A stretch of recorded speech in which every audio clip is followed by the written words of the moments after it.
La revue de presse d'Europe 1, c'est Christophe Bordet. On parle ce matin du rapport à l'oncle sur l'audiovisuel public. Et oui, 70 recommandations publiées sur le site de l'Assemblée nationale il y a moins d'une heure. On vous en parlait dans le journal de 8 heures d'ailleurs. Et dont plusieurs journaux se font déjà l'écho sur leur site internet. C'est le cas du Midi Libre qui titre « Les mesures choc de Charles à l'oncle » ou bien encore le Parisien aujourd'hui en France qui évoque 3 grands axes du rapport: neutralité des contenus, organisation, fusion de certaines chaînes publiques et maîtrise des dépenses. Mais ce qui marque, c'est quand même le ton, les mots employés dans son introduction par le président de la commission d'enquête parlementaire, le macroniste Jérémy Patrié-Létus, en guerre contre le rapporteur UDR. Quelques exemples des titres de paragraphes du rapport. Une commission d'enquête à l'épreuve de la politique spectacle, écrit-il. Le choix de l'hypermédiatisation par le rapporteur a nui à la crédibilité, à la sérénité, à l'impartialité des travaux de la commission.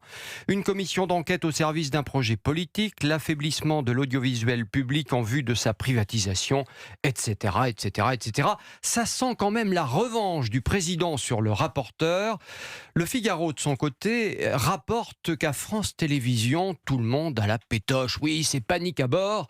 Diable, réduire le budget d'1 milliard d'euros comme le préconise Charles à l'oncle. Mais comment va-t-on faire, s'exclame-t-on dans les couloirs, se serrer la ceinture. Même la ministre de la Culture Lassène, c'est aujourd'hui nécessaire.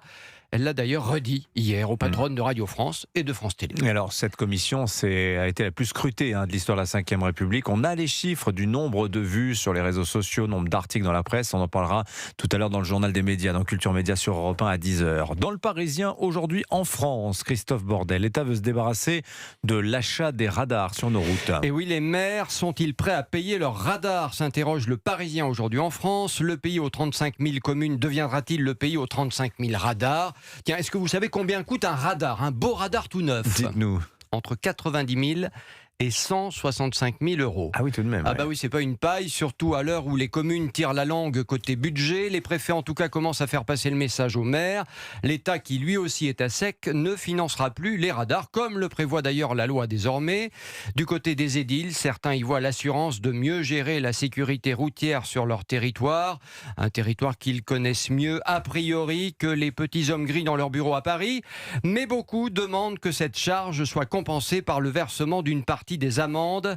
Ça sent la guerre. Oui, la guerre, disent-ils. Comment expliquer aux contribuables qu'ils vont financer les radars et leur entretien sans qu'aucune retombée financière n'atterrisse dans l'escarcelle de leur commune? Les maires le craignent, ils vont encore se faire houspiller. Oui, ils vont payer les radars qui vont leur vider les poches aussi, voilà. Surtout.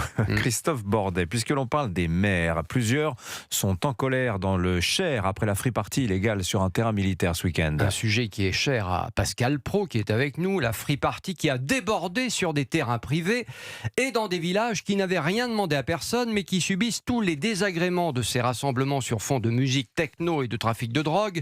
Le Parisien aujourd'hui en France le raconte ce matin sur la commune de Cornus par exemple. On n'a pas fermé l'œil durant 3 nuits. Les habitants, les agriculteurs du coin ont dû organiser des rondes pour prévenir les intrusions sur leurs terres. Peine perdue. Les premiers foins prévus dans une dizaine de jours n'auront pas lieu. Tout a été piétiné, il n'y a plus rien, raconte un éleveur. Un préjudice économique conséquent, c'est déjà la crise, s'emporte un habitant qui dit on n'avait pas besoin de ça, voilà, tout simplement. Un autre d'ajouter, quand on voit que les autorités ne sont pas capables d'empêcher une free party alors qu'on nous parle d'aller faire la guerre contre les Russes, ça me fait doucement rigoler. En attendant, plusieurs ont décidé de porter plainte, tout comme la coordination rurale qui a décidé de se porter partie civile. Autre préoccupation des autorités, l'entrisme islamique.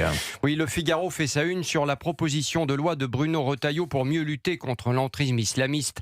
Un texte étudié au Sénat aujourd'hui. Retailleau pousse sa loi, titre le journal. Objectif, durcir l'arsenal législatif contre les frères musulmans dont un rapport avait mis en évidence leur capacité à s'introduire de manière pernicieuse dans les rouages de nos institutions, à commencer par l'école.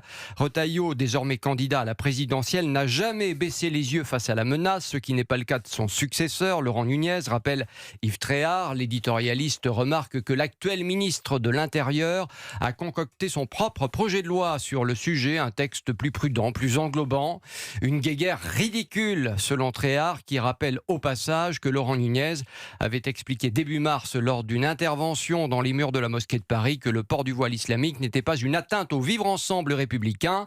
Le journaliste du Figaro reprend le titre du livre de Kamel Daoud, Avant qu'il ne soit trop tard. Avant qu'il ne soit trop tard, aucun accommodement avec nos principes républicains ne doit être possible, conclut le journaliste. Christophe Bordet, on termine votre revue de presse avec l'histoire de Paul Sexas. Et oui, retenez bien ce nom, une belle histoire française, le nouveau prodige du cyclisme français qui a annoncé hier, dans une vidéo entourée de ses grands-parents et de son chat, sa première participation au Tour de France. Les puristes disent de lui que c'est le nouveau Bernard Hinault. Mais tiens, justement, dans le Télégramme ce matin, le dernier vainqueur français du Tour de France, il y a 40 ans, se réjouit, exprime son bonheur de voir cette relève se profiler. Paul a toutes les qualités d'un grand champion, estime celui que l'on surnommait, souvenez-vous, le blaireau. Attention tout de même, sur le chemin du jeune cycliste, un champion confirmé, un certain Pogacar. Ce n'est pas un manchot, rappelle Bernard Hinault. Il a bien raison. La foule attend le Tour de France. Ah, quel tintamarre, ah, quel tintamarre dans la main. Voilà, Paul Sexas, en effet, il est extrêmement précoce, ce cycliste. Est-ce qu'il va durer? Est-ce qu'il va aller jusqu'au bout? Oui, effectivement. Merci à vous, Christophe Bordet. Votre revue de presse chaque matin sur Europe 1.